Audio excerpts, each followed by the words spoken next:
வணக்கம் மாணவர்களே. இந்திய பிரிவினைக்கான காரணங்கள். இது ஒரு முக்கியமான நெடுவினா. முதலாவது வங்கப் பிரிவினை. 1905ஆம் ஆண்டு வங்கப் பிரிவினை கர்சன் பிரபுவால் ஏற்படுத்தப்பட்டது. இவர் வங்காளம் மிகப்பெரிய மாகாணமாக உள்ளதாக நிர்வாக காரணங்களுக்காகவும் வங்கத்தை பிரித்தார் என்று கூறினார். ஆனால் இது ஒரு முக்கிய பிரிவினையாக பார்க்கப்படுகிறது. முஸ்லீம் லீக் என்ற கட்சி 1906ஆம் ஆண்டு தொடங்கப்பட்டது. இது பிரித்தாலும் ஒரு நோக்கத்தில் தொடங்கப்பட்டதாக கருதப்படுகிறது. முஸ்லீம்களுக்கு தனித்தொகுதி ஒதுக்கீடு. 1909ஆம் ஆண்டு மின்டோ மார்லி சீர்திருத்த சட்டத்தின் விளைவாக முஸ்லீம்களுக்கு தனியாக தொகுதிகள் ஒதுக்கப்பட்டன. முஸ்லீம் தனிநாடு கோரிக்கை.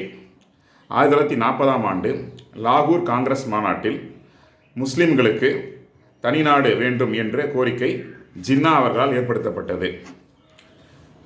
அடுத்தது சிம்லா மாநாடு.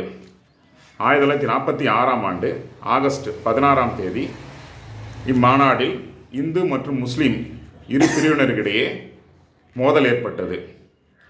அடுத்தபடியாக இடைக்கால அரசு. மவுண்ட் பேட்டன் பிரபு தலைமையில் இடைக்கால அரசு ஏற்படுத்தப்பட்டது. இதில் இந்திய மாகாணம் எனவும் பாகிஸ்தான் மாகாணம் எனவும் இரண்டாக பிரிக்கப்பட்டது. இது போன்ற காரணங்களால் இந்திய பிரிவினை ஒரு முக்கியமாக பார்க்கப்படுகிறது. நன்றி.